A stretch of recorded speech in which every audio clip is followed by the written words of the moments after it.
বিশ্ব নবী সাল্লাল্লাহু আলাইহি ওয়াসাল্লাম হযরত হযরত মুহাম্মদ সাল্লাল্লাহু আলাইহি ওয়াসাল্লামের বিবি খাদিজা রাদিয়াল্লাহু এর ব্যবসায় নিয়োগ এবং সিরিয়ায় বাণিজ্য যাত্রা আজকের বিষয়গুলি। হযরত মুহাম্মদ সাল্লাল্লাহু আলাইহি ওয়াসাল্লামের চাচা আবু তালেবের পরিবারের সদস্য সংখ্যা ছিল অনেক বেশি, অথচ উপার্জনক্ষম ব্যক্তি ছিলেন তিনি একা। তাই আবু তালিবের সংসার অসচ্ছলতার মধ্য দিয়েই চলতেছিল, যাহার ফলে আবু তালিব ভাতিজা হযরত মুহাম্মদ সাল্লাল্লাহু আলাইহি ওয়াসাল্লামকে পুত্রাধিক স্নেহ করা সত্ত্বেও তাহার শিক্ষা দীক্ষার কোনো ব্যবস্থা করতে পারিলেন না। হুজুর সাল্লাল্লাহু আলাইহি ওয়াসাল্লাম যতদূর সম্ভব ব্যবসা করিয়া অর্থ কষ্টে বিব্রত চাচাকে কিছুটা সাহায্য করতে শুরু করিলেন। ব্যবসা ক্ষেত্রে বিতীর্ণ হইয়া অবশ্য বিচক্ষণ ব্যবসায়ী হইলেন এবং স্বীয় সততা ও চারিত্রিক মহত্বের কারণে ব্যবসা ক্ষেত্রে তিনি সুনামও অর্জন করিলেন। কিন্তু যেহেতু তাহার নিকট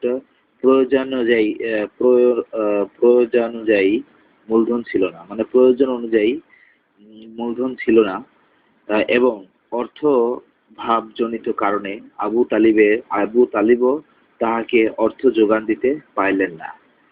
অর্থাভাব জনিত কারণে আবু তালিবও তাকে অর্থ যোগান দিতে পারিলেন না। তাই এত যোগ্যতা থাকা সত্ত্বেও তাহাকে বসিয়া থাকিতে হইল। অবশেষে তিনি একজন ধনী লোকের বকরির পাল চড়াইবার চাকুরি গ্রহণ করিলেন। আল্লাহর অপূর্ব মহিমা, যাহাকে আল্লাহর দুনিয়াতে পাঠাইয়াছেন সেরা মানব এবং দুই জাহানের বাদশাহ হিসেবে, তাহাকেই আজ বকরি চড়ানোর চাকুরি গ্রহণ করিতে হইল। ইহা আল্লাহর বিচিত্র লীলার এক গভীর রহস্য বৈকি। যে সময়ের কথা বর্ণনা করতেছি সে সময় মক্কায় কুরাইশ গোত্রে খোয়াইলিদ নামক একজন বিরাট ধনী ব্যবসায়ী ছিলেন। তিনি মক্কা, মদিনা এবং সিরিয়া ও ইয়ামনে ব্যবসা করিয়া প্রচুর সম্পদ উপার্জন করিয়াছিলেন। তাহার শুধু খাদিজা রাদিয়াল্লাহু নামকি জৈনব কন্যা ব্যতীত কোনো পুত্র সন্তান ছিল না। খাদিজা রূপ ও গুণে তৎকালে মক্কার শীর্ষস্থানীয়া মহিলা ছিল।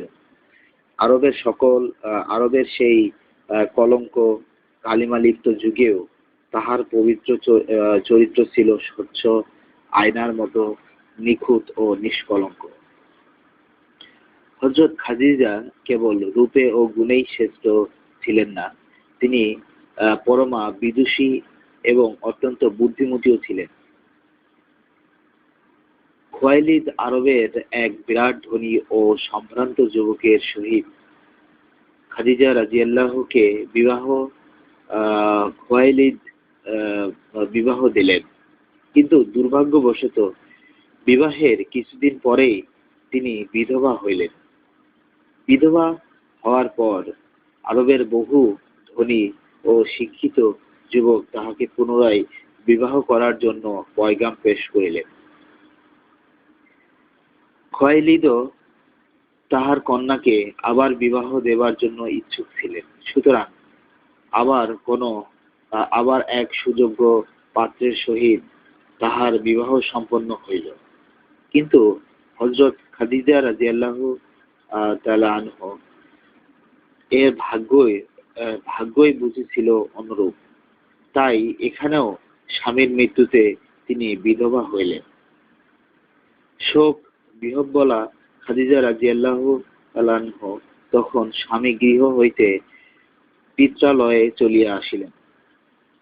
কিছুদিন যাইতে না যাইতেই তাহাকে বিবাহ করিতে ইচ্ছুক বহু পাত্রের তরফ হইতে আবার প্রস্তাব আসিতে লাগিল। কিন্তু খাদিজা রাদিয়াল্লাহু তাআলা আনহা আর বিবাহ বন্ধনে আবদ্ধ হইবে না বলে তাহার দৃঢ় সংকল্পের কথা প্রকাশ করিলেন। খাদিজা রাদিয়াল্লাহু তাআলা আনহু পিতার সংসারেই বাস করিয়া বৃদ্ধ পিতার ব্যবসায়ের ব্যাপারে আহ, বাস করিয়া বৃদ্ধ পিতার ব্যবসায়ের ব্যাপারে তাহাকে বিভিন্ন রকম সাহায্য করিতেছিলেন। এইভাবে তাহার ব্যবসায় সম্পর্কিত প্রচুর অভিজ্ঞতা লাভ হইল। ওয়ারাকা ইবনে নওফেল নামক তাহার এক চাচাতো ভাই ছিলেন অভিজ্ঞ ধর্মযাজক। তিনি তৌরাত ও ইনজিল কিতাবে অত্যন্ত পারদর্শী ছিলেন। হযরত খাদিজা রাদিয়াল্লাহু তাআলা আনহু ওই চাচাতো ভাইয়ের নিকট উক্ত ধর্মগ্রন্থ অধ্যয়ন করিয়া গভীর অভিজ্ঞতা অর্জন করিয়াছিলেন বলিয়া বর্ণনান্তরে জানা যায়। কিছুদিন পর হযরত খাদিজা রাদিয়াল্লাহু তাআলা এর বৃদ্ধ পিতা খয়লিদ তাহার অগাধ সম্পত্তি, রাশি রাশি ধন দৌলত ও নগদ অর্থ একমাত্র কন্যা হযরত খাদিজা রাদিয়াল্লাহু তাআলা এর হাতে তুলিয়া দিয়া পরলোকে চলিয়া গেলেন।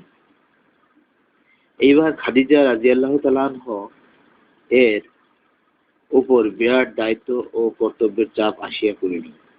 পিতার সম্পদ ছিল প্রচুর, তদুপরি তাহার পূর্বের উভয় স্বামী বিরাট ধনী। তাহাদের মৃত্যুর পর খাদিজা রাদিয়াল্লাহু তাআলা আনহা ব্যতীত অন্য কোনো ওয়ারিশ না থাকায় তিনি উভয় স্বামীর সমস্ত ধন সম্পত্তি একক অধিকারী হিসেবে তাহা সবই তিনি পিত্রালয়ে লইয়া আসিয়াছিলেন। ফলে তাহার পিতার ধন সম্পদ ও দুই স্বামীর সম্পদ মিলাইয়া এবার তিনি অজস্র সম্পদের একচ্ছত্র অধিকারী হইলেন।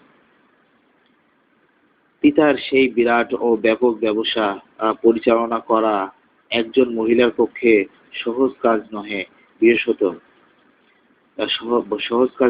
বিশেষত বৈদেশিক মুদ্রা চালু রাখা একরূপ অসম্ভব হইয়া উঠিল।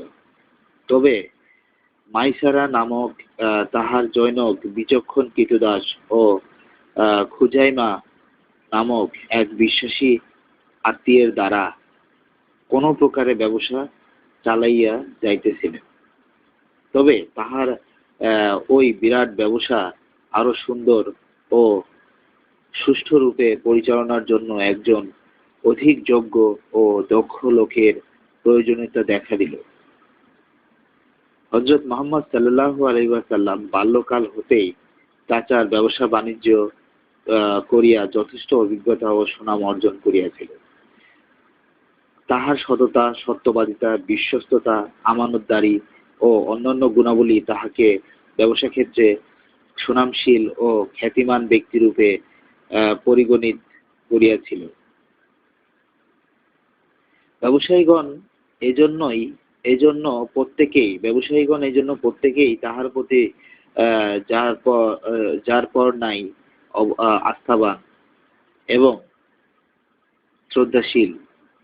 মোট কথা, আরবের প্রত্যেকটি ব্যবসায়ী লোকই তাহাকে অত্যন্ত বিশ্বাস করিত।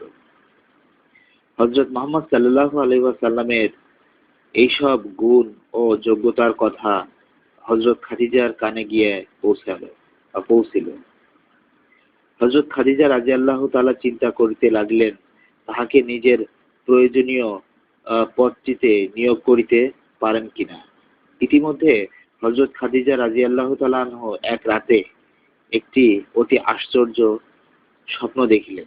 তিনি দেখিলেন নির্মল আকাশে পূর্ণিমার চন্দ্র মুখ উজ্জ্বল করিয়া হাসিতেছে। সে হাসিতে সারা জগৎ উদ্ভাসিত। সহসা আকাশ হতে চন্দ্রটি ধীরে ধীরে মর্তে নামিয়া আসিয়া তাহারই বুকে আশ্রয় গ্রহণ করিল। চন্দ্রের সুবিমল আলোকে তাহার সর্বাঙ্গ যেন আলোকিত হইয়া গেল। তিনি নিজেকে যেন সেই চন্দ্রটিকে স্বীয় বক্ষের সহিত চাপিয়া ধরিয়া পরম শান্তি লাভ করিলেন। অতঃপর আকস্মাৎ তাহার নিদ্রা ভাঙিয়া গেল।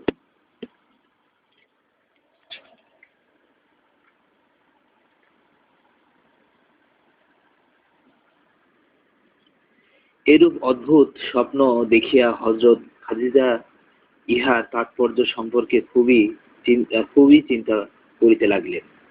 তবে অর্থ তিনি উদ্ঘাটন করিতে না পারিলেও তাহার মনে এইরূপ দৃঢ় ধারণা জন্মিল যে নিশ্চয় ইহা একটি খুবই গুরুত্বপূর্ণ স্বপ্ন, কোনো বাজে স্বপ্ন নয়।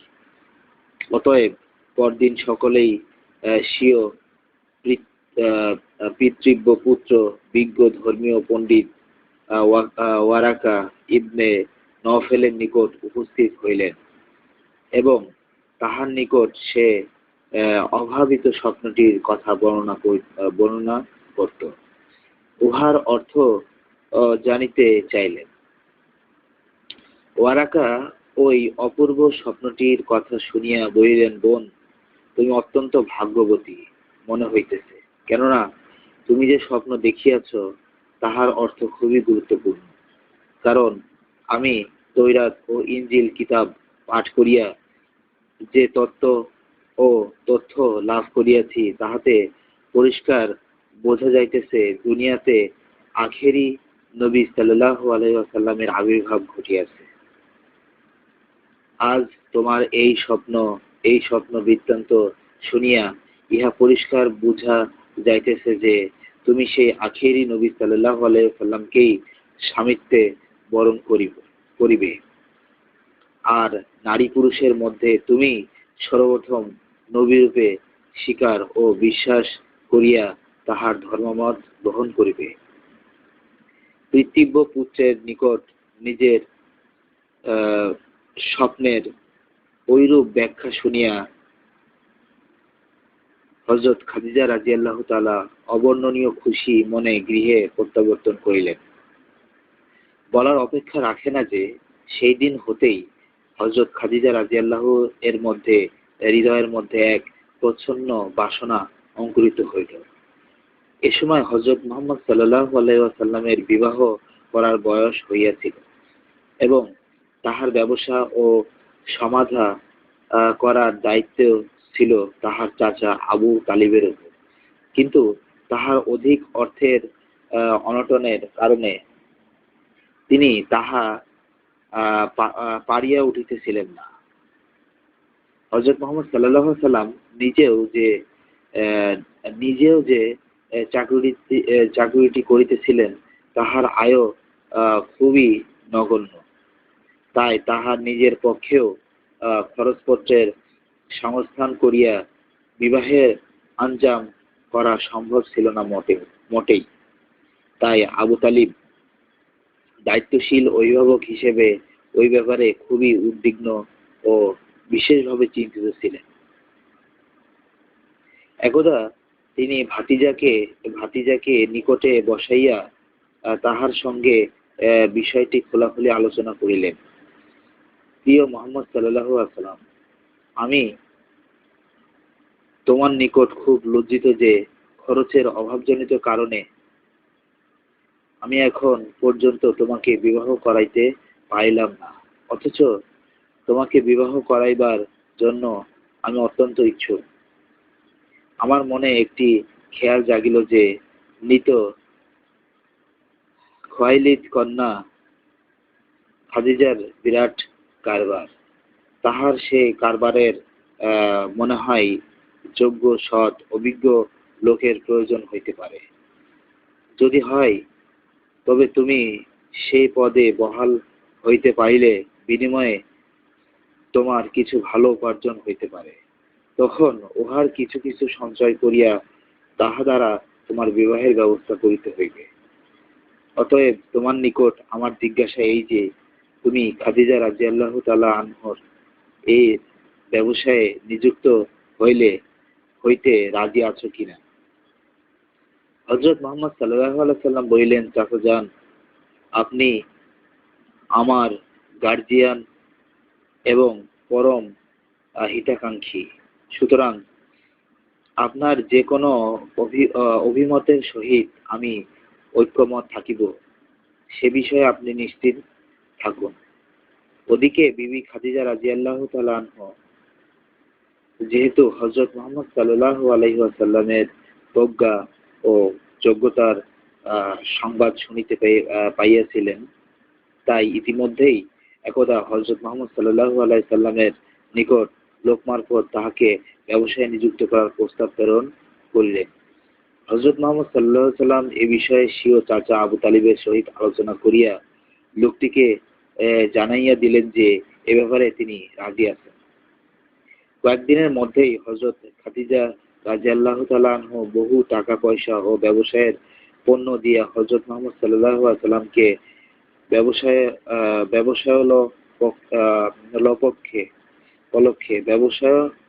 ব্যবসায়লপক্ষে সিরিয়ায় প্রেরণ করিলেন, মানে ব্যবসায়ের উদ্দেশ্যে সিরিয়ায় প্রেরণ করিলেন।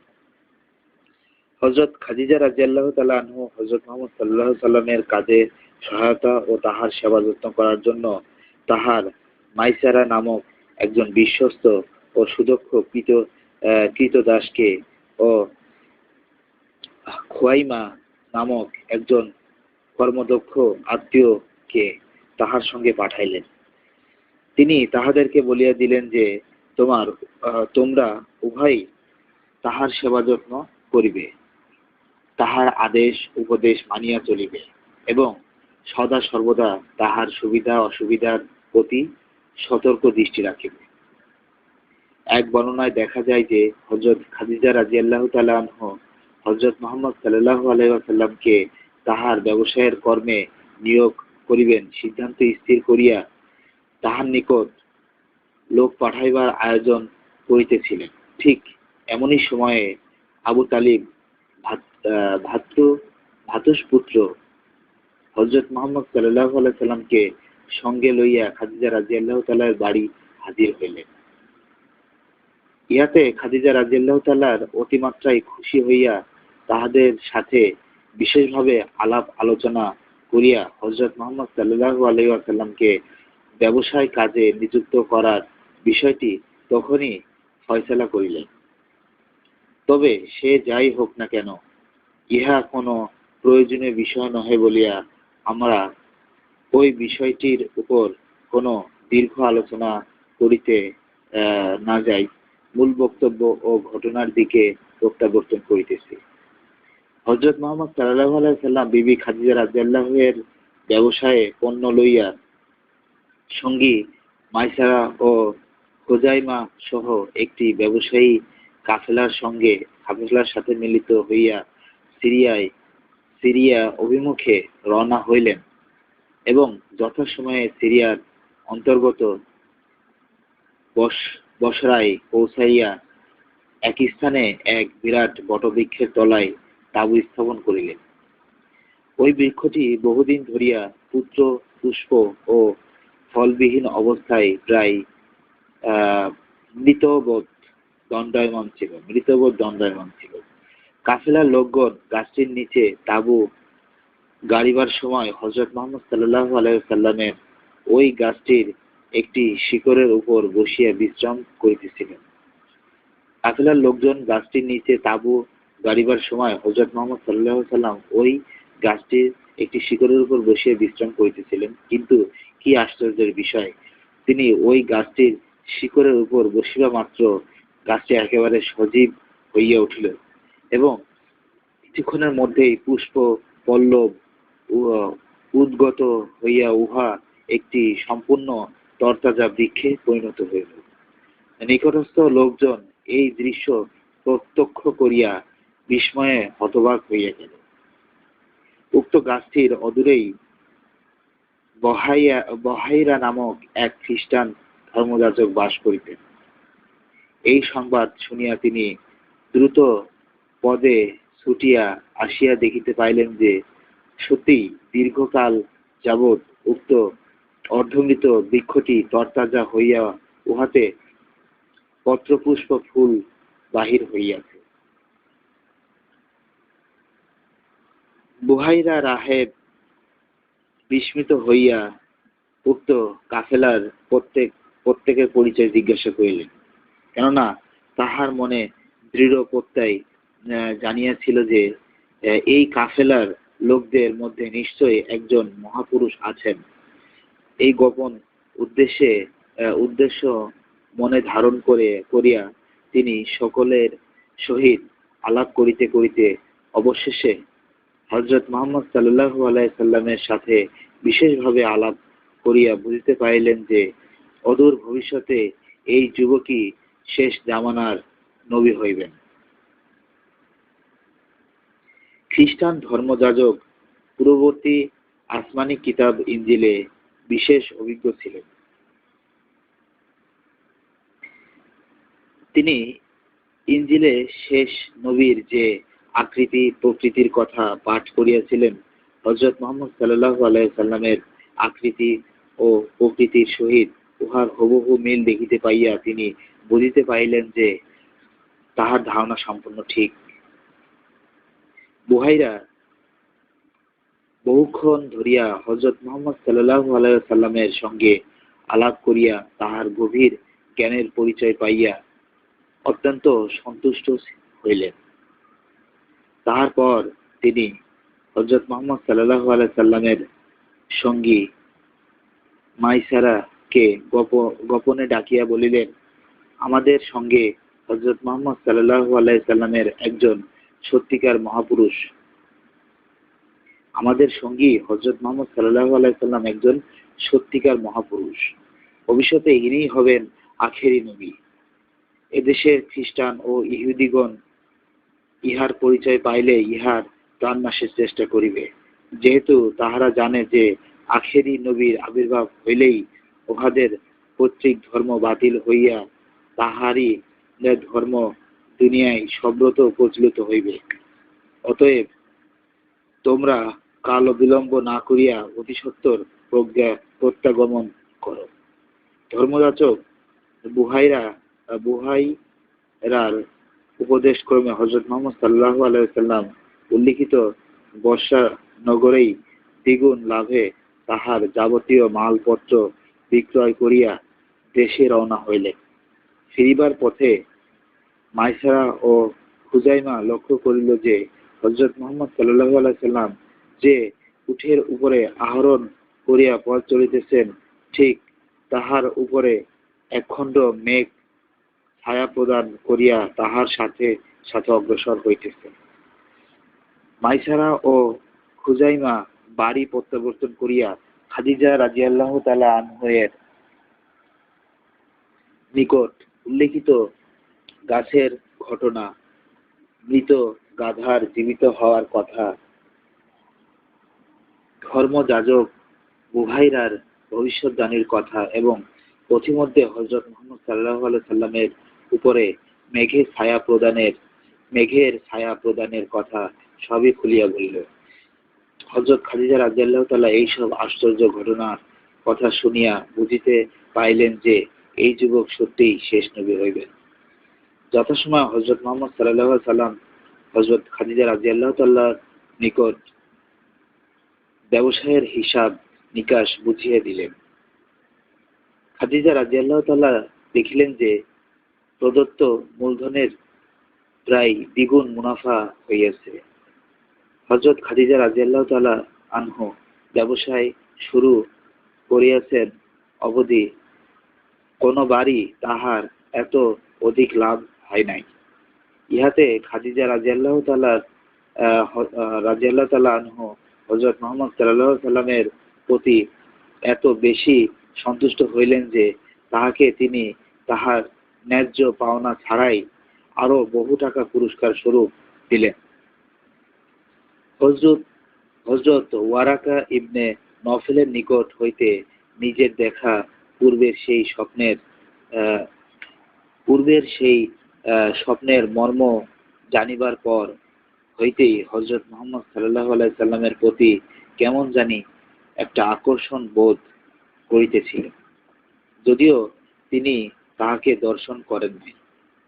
এইবার তিনি তাহাকে দেখিয়া, তাহার কথাবার্তা শুনিয়া ও তাহার আচরণ ব্যবহার ও লক্ষণাদি লক্ষ্য করিয়া তাহার মনে এই সুদৃঢ় ধারণা জন্মিল যে মক্কা নগরীতে যদি কেহ শেষ নবী হওয়ার যোগ্য থাকিয়া থাকেন, তবে তিনি হযরত মুহাম্মদ সাল্লাল্লাহু আলাইহি সাল্লাম ছাড়া নিশ্চয়ই অন্য কেহ নহেন। হযরত খাদিজা রাদিয়াল্লাহু তাআলা নিজে অতিশয় বিদুষী বিচক্ষণতা, সূক্ষ্ম দর্শনী বুদ্ধিমতী ও দৃঢ় দৃষ্টি সম্পন্ন মহিলা ছিলেন।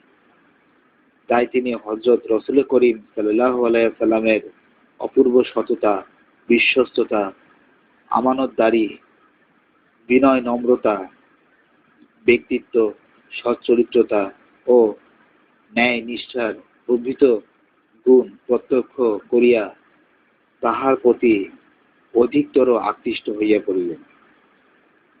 তিনি যেন তাহার প্রতি